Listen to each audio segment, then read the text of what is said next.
It's the Chuck and Chris Show.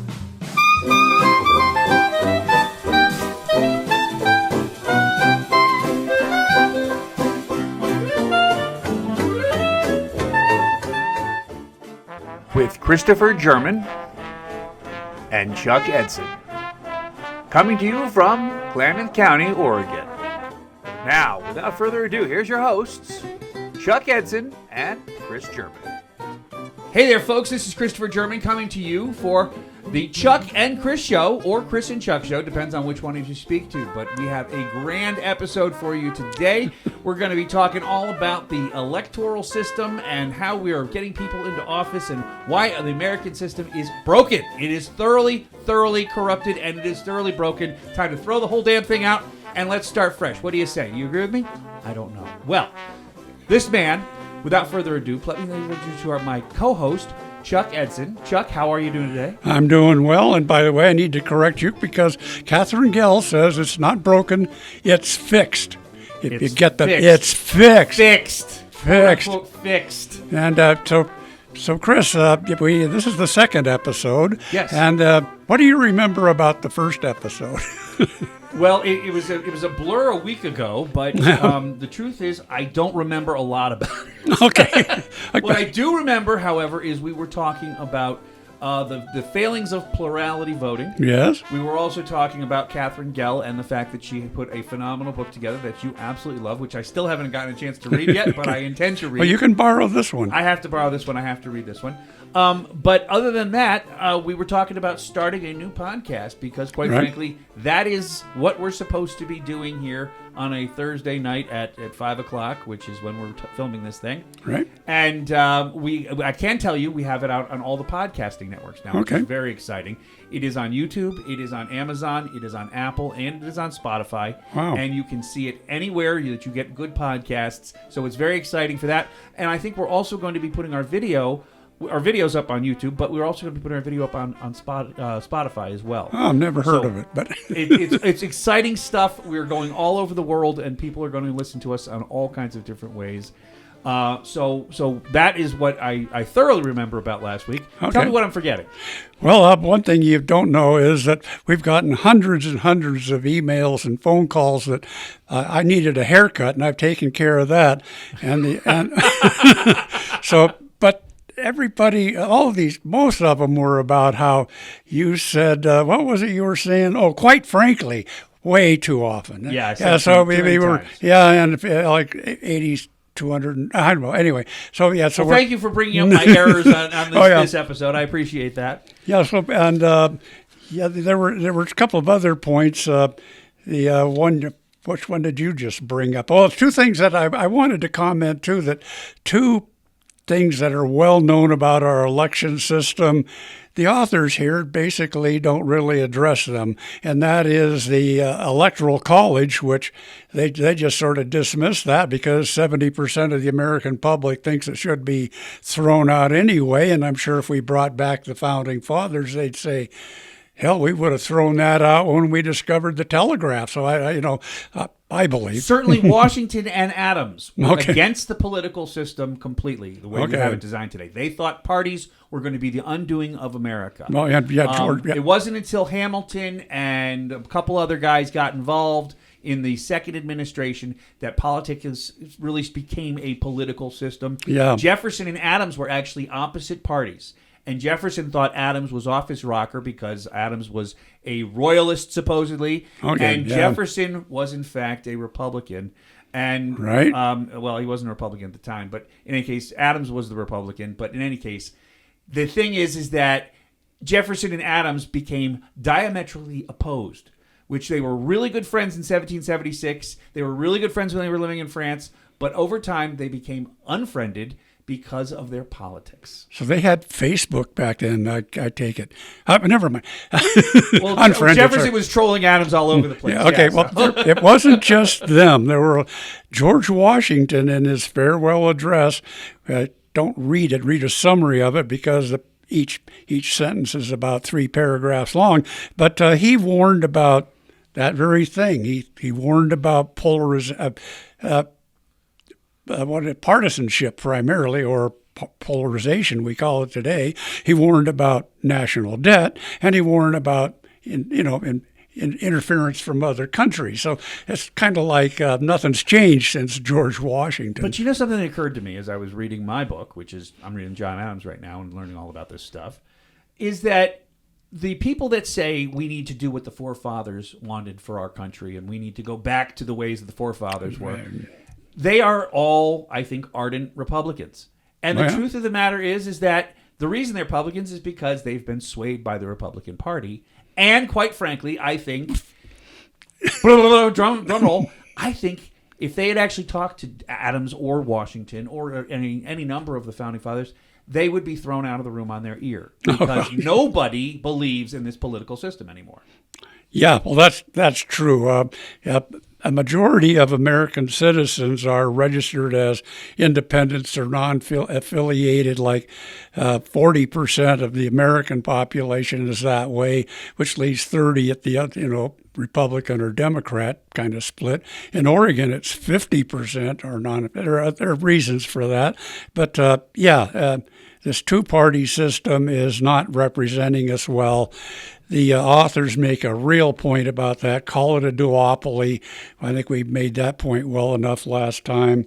So define duopoly one more time for the new well, listeners. it's basically monopoly, but it's where two competitors put on a big show of their competition, and they're in competition, but they collude at the same time and come up with agreements that exclude outsiders from coming in. So basically a monopoly run by a pair of organizations. Right. So that's a duopoly. Duopoly, they call it. Yeah, and I think you called it the monopoly duopoly or the monopoly duopoly.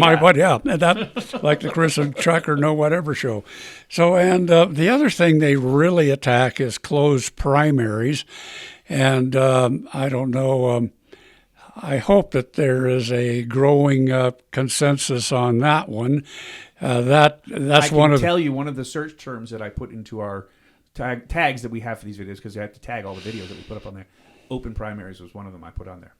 Yeah, and that we had an episode here with Todd Keppel, and he jumped on that one, pointed it out in glowing red lights for me in our interview. So I thank him for that. But and the duopoly, closed primaries, plurality voting that you mentioned, which basically prevents any outsiders too, because it's the spoils. I mean, what is it called? The lost. You throw away your vote. It's spoiler effect. Spoiler effect. Yeah, the spoiler effect. And there were everybody said that if RFK was still on the ballot, he would spoil the Trump vote. Everybody said back in the day that Ross Perot spoiled the Bush vote. Right, back in 92. And everybody says that Jill Stein spoiled the Hillary vote. So if you don't believe in spoiler effect, those are three great examples of it. Yeah, Ross Perot. Another one was back in 2000 when George W. Bush lost to, Clinton won, and because of, wait a minute, I'm getting this wrong. Oh, no, that's right. Bush won. Please edit this out for me.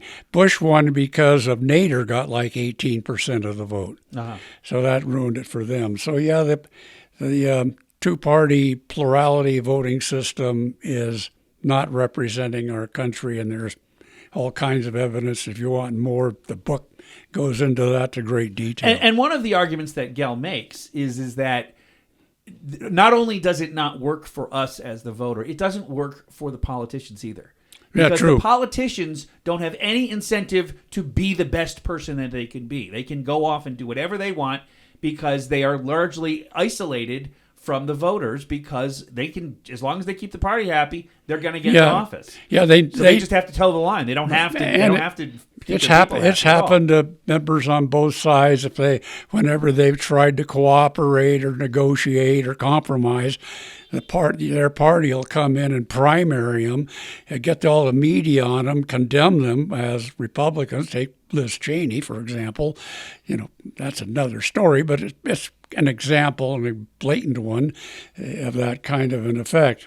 That wasn't just the party that went after her, but anyway, so that covers that. So Just so you know, let's move when you're on making to. a script, never do a double-sided script, because then you have to flip your whole script over when. Oh you're yeah, sorry people. Never do a double-sided script. Oh my.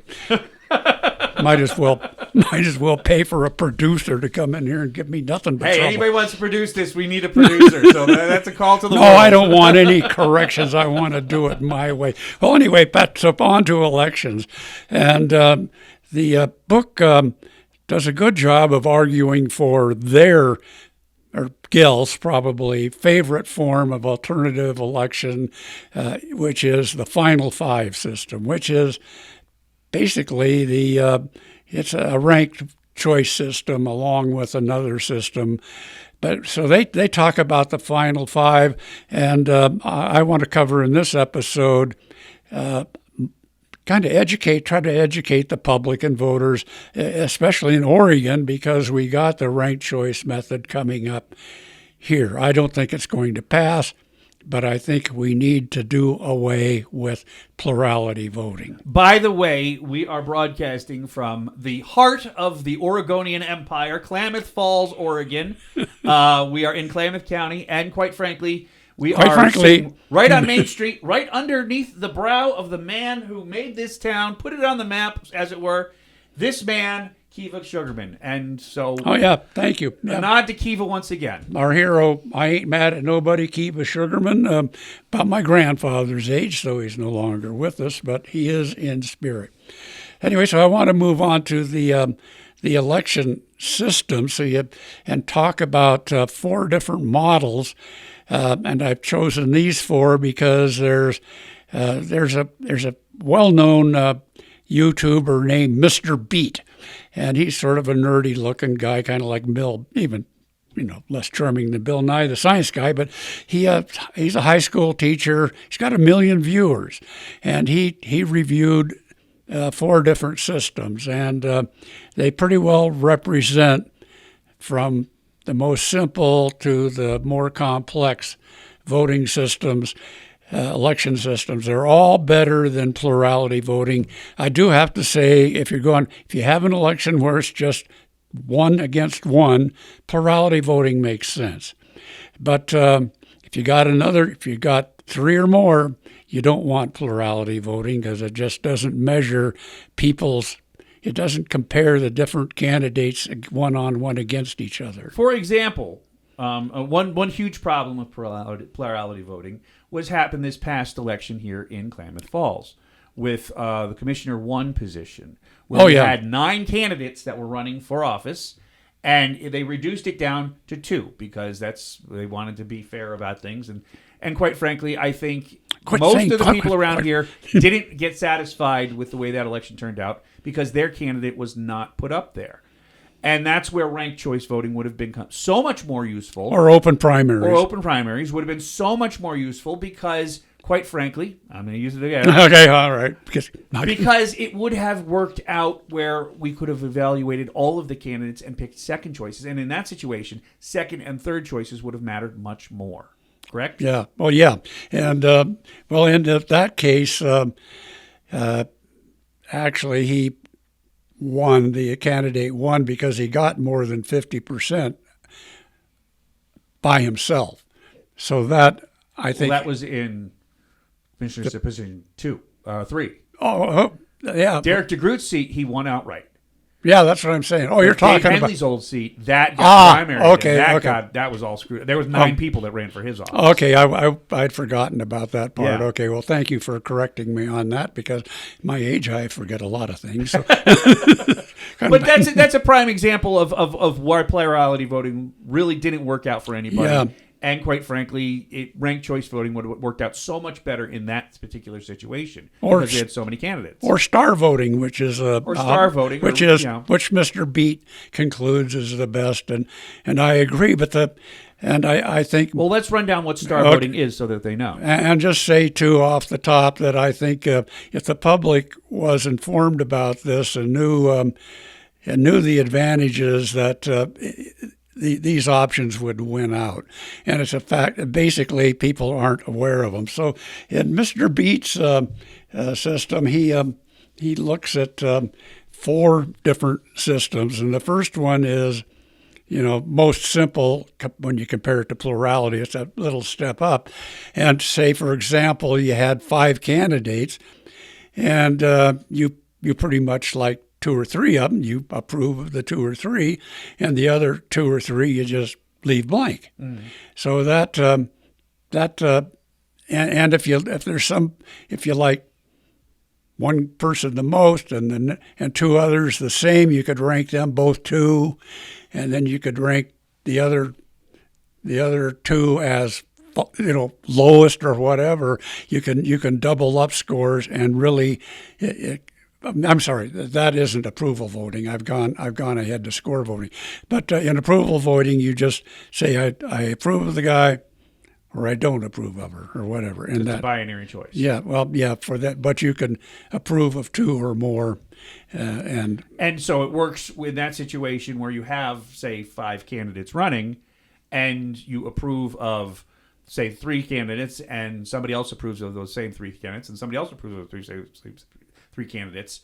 You each get your votes counted based upon your second and third votes. Yes. Yeah. If you all agree on the second and third choice, then or first, that's going to add up to be more accumulative than it adds up. It's a better measure of people's preferences. Yeah. By quite So a say, bit more. Candidate number 1 gets only 20% of the vote. That in a plurality election, that would win. But in a ranked choice voting system, if 20% gets it, then they go down to the second and third choices, and maybe half of the people all thought number 2 was a really good candidate. Right. Number 2 would actually win the election because they got really more votes than vote number 1 got. Yeah, well, with the 5 candidates, I think it would have to be like not 20% would win, but 21%, and the other 4 would get 19 or 20%. So you got I'm trying to make this simple. Yeah, trying to. Okay. So just don't want to make any errors here, which people. But that's a good point, though. We need to keep it simple. America's not really passionate about their voting preferences either way, and quite frankly, that's I think where they've gone wrong with the Oregon system, is that. It doesn't make a lot of sense to a lot of people the way the ranked choice is supposed to work, and it just seems so complex, and that's probably why it's going to fail, because they did not educate the voters on how to do it. I agree. How to get people interested. Well, it's easier, I think, to understand even the most complicated forms than it is to understand the rules of baseball or football, and I think it's worth it. But baseball and football, you can drink beer while doing. You can't drink beer while voting. We need to change. Well, you can if you're mail-in voting. Well, if you're and we do mail-in voting, so it works here in Oregon. But yeah, I mean, in Indiana, you cannot have a beer while you vote. So that's why. I'm glad I don't live in Indiana. Sorry, all right. Indiana. If you can drink beer in Indiana while you're voting, let us know and we'll fix this. Okay? Yeah, I may move there anyway. So the next one Mr. Beat goes through is score or range voting, and it's kind of like an opinion poll. Say the same 5 candidates, and you can rate them from 1 to 5, best to worst or worst to whatever. I'm not, you can, or +2 to -2 and 0 in the middle. And again, you could give 2 or more candidates the same vote, and they add them all up at the end for each candidate. Then they divide it by the number of ballots, and everybody gets a score, like maybe somebody gets 3.6 and somebody else gets 2.4, and do the math that way. And so that sounds really complicated. Well, it's no worse than taking like an opinion poll. How much do you like Coca-Cola or Pepsi-Cola or Budweiser? Oh, wait a minute. You're comparing apples and oranges there, of course. Or Budweiser will always win out, as we know. Or unless you had a good German Pilsner or something. Yeah. Anyway, I'm a cheap American beer guy. Oh God, I'm sorry to hear that. Okay, well, and if you don't have an opinion or don't know about the candidate, you can leave it blank. So that's people who it's not that hard, Chris. We got to teach the American public a better system than what we got. Well, we're working on it. Yeah, That's okay. The purpose of this podcast is to educate, inform, and entertain. Yeah, so pay attention. Okay, I'm paying attention. Anyway, so there's one of the major problems with approval voting is that if you have a corrupt election official, they could add an approval on there. Yeah, and you can't do that with a score system. So that's one. And not to say that we feel any of the electoral officials in this country are at all corrupt or they're doing anything wrong. And this election that's coming up on November 5th, I have the utmost belief that it is going to be fair and equitable on all fronts because, quite frankly, I think it is the electoral people that are doing their jobs so diligently. And don't let anybody think that we don't like electoral people. Yep. Okay. Thank you. Thank you. That's a very good point. A couple of years ago, I visited the election center while they were doing a small election up out of somewhere in the north end of the county. And yeah, I've worked with a lot of criminals, and sometimes I can look at people and know these people were honest. Anyway, sorry, that's kind of gone off. So now ranked choice voting, and this is the one we're going to vote on that I encourage voters to vote for. This is the one that's happening in Oregon. This is the one that's coming up on the election. So explain it to me like I'm a 2-year-old because I don't understand how it's all supposed to work. Well, it's basically it's like the what I just mentioned. You can rank like -2 to +2, or any scale like 1 to 5 or 0 to 4 would it give you 4 choices, and you rank it.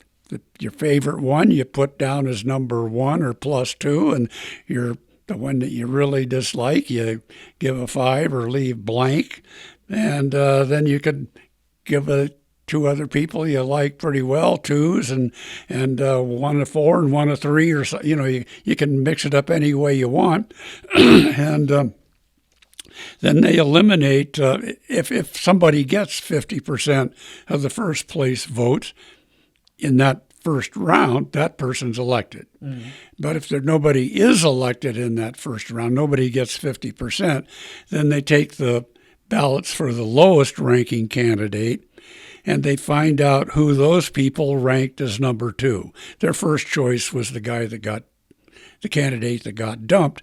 So if they, so their second choices go into the count.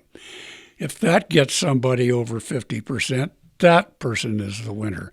If that one doesn't get somebody to 50%, they do the same thing again with the person who came in 4th. Now, to put this in context, the current system, which we do with plurality in this country, nobody ever gets 50%. I mean, we haven't had a candidate get 50% of the vote probably since sometime in the mid-1900s. I mean, and nationally, yeah. Yeah, there's not been anybody that has gotten 50% of the vote. Oh, my God, no. That is just unheard of. And even still, we have a less than 30% voting rate in this country. Less than 30% of the United States population votes in this country. It's been going up lately. It's been going up a little bit. About but 50, but 60 still or in all, something. It's still pretty low. If you get 30% of the 30% of people that vote, that is infinitesimally small. I mean, you're not getting mandates from the populace about who should be running the country right now. And quite frankly, they have no onus to do anything when they don't get enough votes to get a mandate, so they don't listen to us at all. Well, I think a lot of people have just given up. They've given up hope in our political system. And next episode especially, I'll say it here, I think I'm a radical. I mean, I believe it. I'm a radical like the founding fathers were. Not that I'm no Benjamin Franklin. I can walk better. Anyway, but they wouldn't be happy with even none of them would be pleased with what they see today. They would be disappointed in what they expected of us, and that's largely because of the political party system. yeah. Well, yeah. There you go. The political parties have taken the American system, and they knew about political parties back in the day. They didn't like them, but they knew that they were happening, and they knew that's the way it was going. George knew it was coming. And the truth is that they didn't like it. They didn't want it to happen that way, and they were fighting like hell to make sure that political parties did not get root in this country, and it happened either way. But you're right. The only true George Washington was probably the closest thing we've ever had to a nonpartisan president. I take that back. Abraham Lincoln. My God, anyway, that guy was a saint. But and I'm sorry, going off track here. So that is the ranked choice system for the most part. Let's see.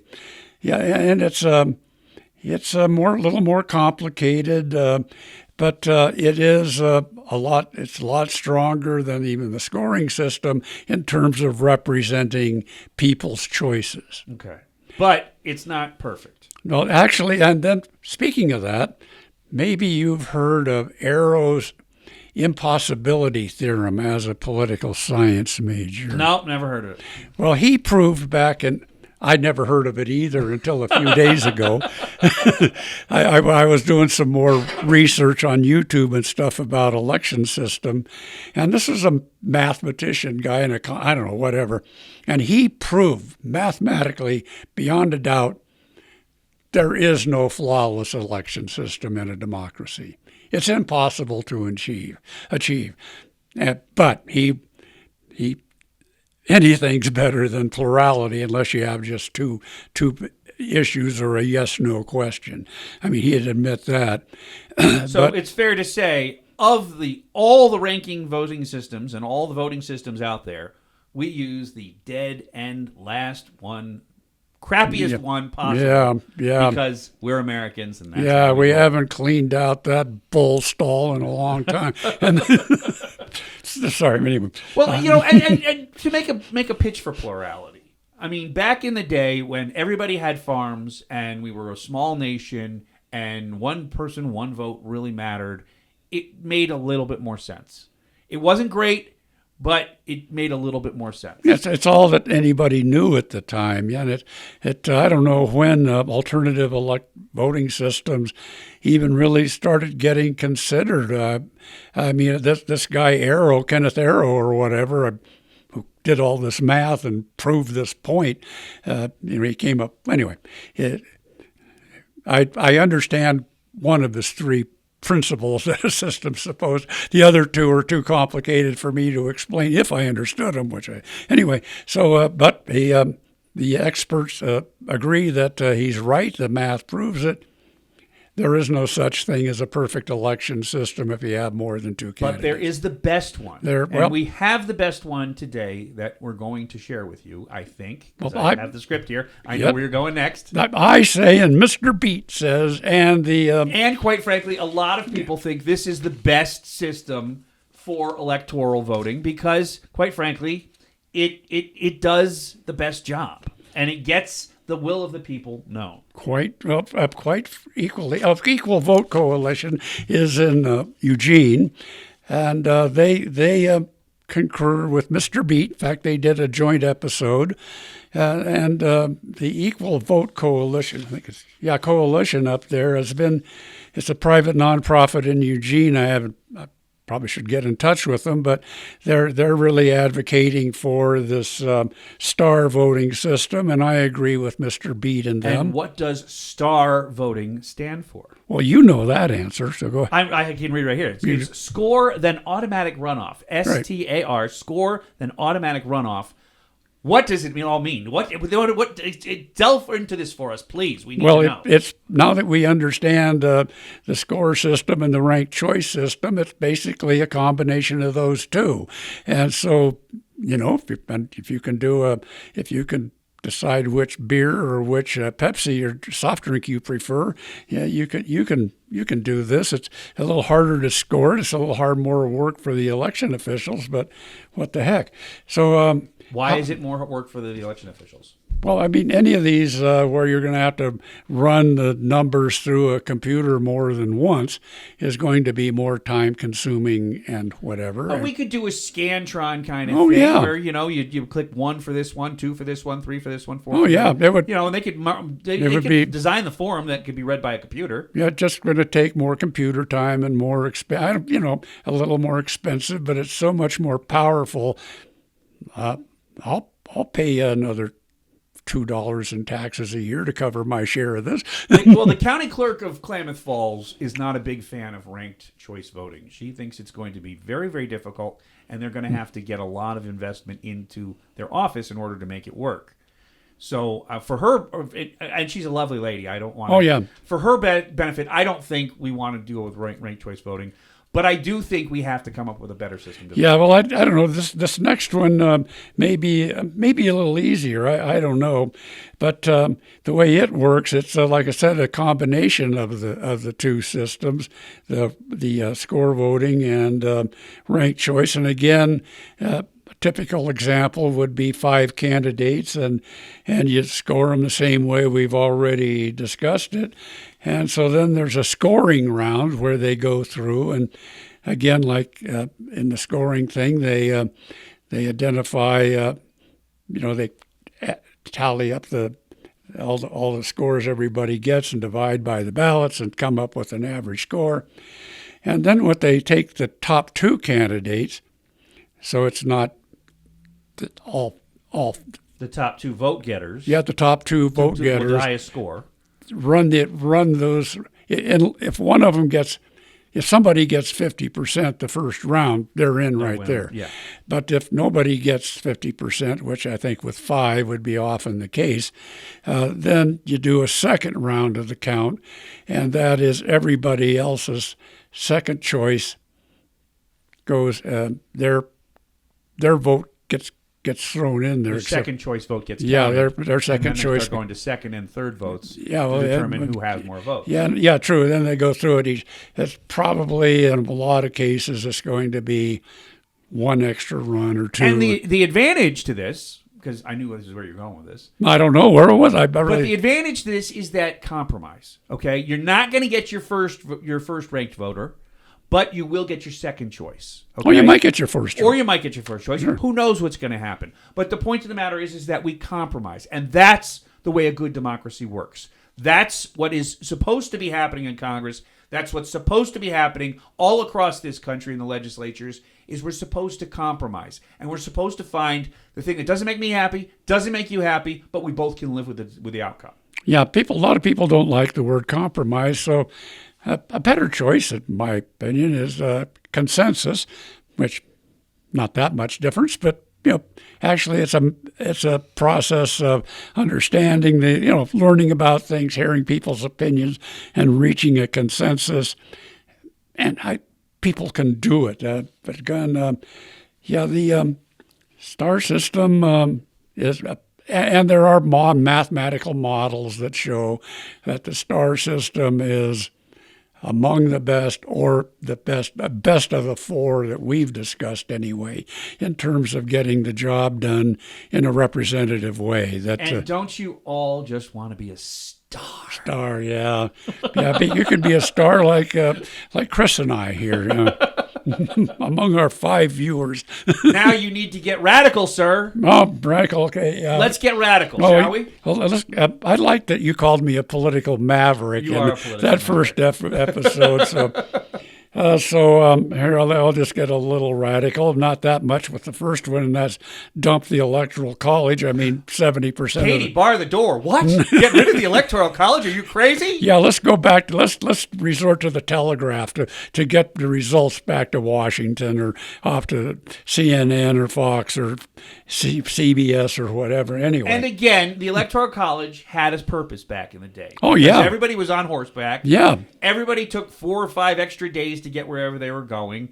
It needed to happen to get oh yeah. representatives to count the There was votes no and make it other all way. happen. I mean, you'd write stuff on parchment and give it to the guy on the horse and or carriage and head him off to Philadelphia or wherever. But now we have cars. now Now we have we have fast transportation. we have compute. We have Wi-Fi. We have Wi-Fi. We have electricity. Computers. We have electricity. We have all these wonderful things. We have vacuum cleaners. And we're still creating a electoral system like it's 1777. Yeah, and we can't. And today, a much higher percentage. Back in those days, well, they didn't let people who didn't own property vote. Yeah, if you're a woman Or a woman. you're black, Well, yeah. or you were anything other than a white male, you didn't Owning get to vote either property. way. Yeah. So yeah, So tell you what, all you people that are part of the female variety or the non-white variety, which is we're both white guys, I get that. But be heard. Stand up and say, we got to fix this. Join in and let's get to work fixing this political system because it doesn't work for any of us right now. Yeah, and one other point that I'm not going to cover in any detail, but this book does in quite a bit of detail. It reviews what is called is known as the Gilded Age in America, like not long after the Civil War, 1880s until 1920 or so. Well, we mentioned it before when Kiva Sugarman was in town here as a Jew. He was on. Things were. It was like today in a lot of ways. The political parties were rampant. There were the two parties. Each party would nominate. They would identify the candidates. There were no primary elections. Giving a nod back to Kiva Sugarman. Yeah. I mean, he was a Serbian refugee, came to the United States. Yeah. He got here. He had $5 in his pocket, or $8. I think it was $6.50. $6.50 in his pocket. He managed to make it out to Oregon. He landed in New York City. He flew. He crossed the country, made it out to Oregon, and then made it down to Klamath Falls. And he set up a business selling men's clothes. Right. Yeah. He did it as a Jewish man in a Western town. Which, if you know these Western towns, they were not exactly welcoming of the Jewish people. And quite frankly, he lived in a time when the Ku Klux Klan was all over the place around here. And at one time, Klamath Falls was even the murder capital of the world back in the day. Yeah. And he weathered all of that to make sure that people turned out to vote. And so to honor his legacy, we should fix the political system. Well, okay. Well, okay. And for our children's and posterity, like the preamble to the Constitution talks about. The to ensure the domestic tranquility and promote liberty for ourselves and our posterity. And our posterity. Oh, yeah. The general posterity. Yeah. Okay, well, anyway, so back in those days, the public and Republican Party, basically, Teddy Roosevelt got fed up with it. Public demanded it. Reformed the political system quite extensively back then, and that was a time of reform in other ways, getting child labor laws and worker safety and a lot of stuff. Teddy Roosevelt was part of the muckrakers world. He got rid of the yellow journalism that was around town at the time. Oh yeah, he did massive amounts to change the way that America worked during his time. Yeah, and quite frankly, I don't think a lot of people know a lot about Teddy Roosevelt, but he was an amazing man. True, and. Well, maybe we can. Maybe we got somebody on the ticket that'll do that now. Good luck with that. Yeah, okay. we won't go there. Sound of one hand clapping. Anyway, so this basically leads us into our next episode. What are we doing in our next episode? Well, it's going to be political innovation, which is half of Gels and Porter's book. And we've covered some of that ground by talking about the Gilded Age and Reformation. And in the first episode we talked quite a lot about the rules that the parties have made for themselves to maintain their duopoly. The Constitution does nothing about establishing rules for how Congress runs. The parties that was specifically left out of the Constitution. Right. The parties have come up with all these rules to serve their own interests, to best serve the big donors, and to best serve those 10% of their 10 or 20% of their party who votes in the primaries and chooses the candidates for the rest of us. And it's quite unfair, but We're coming up against time now. So Okay. let us say farewell to you, you very wonderful listeners that have chosen to learn about the voting system with us today. Chuck, thank you for being here today. Well, yeah, I had to be. Well, you had to be, but we appreciate And you being here. just the same. appreciate you more, Chris, because I don't know anything about how to do any of this, and yeah, help us out, will you?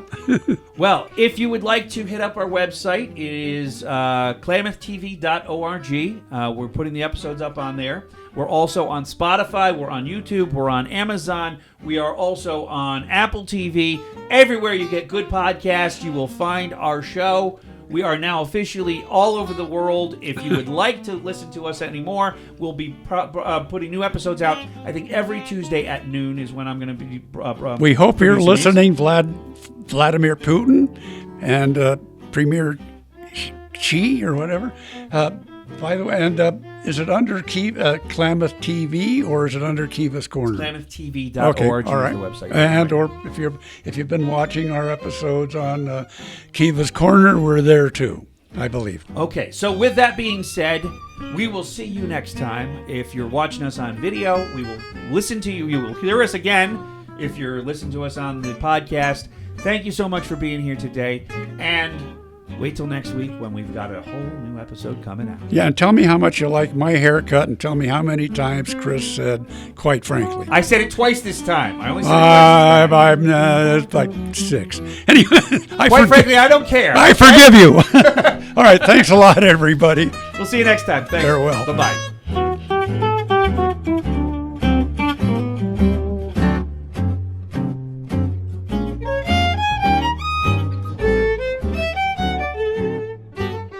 The Chuck and Chris Show is a Charted Life production. Thanks for watching, and make sure you hit the subscribe button.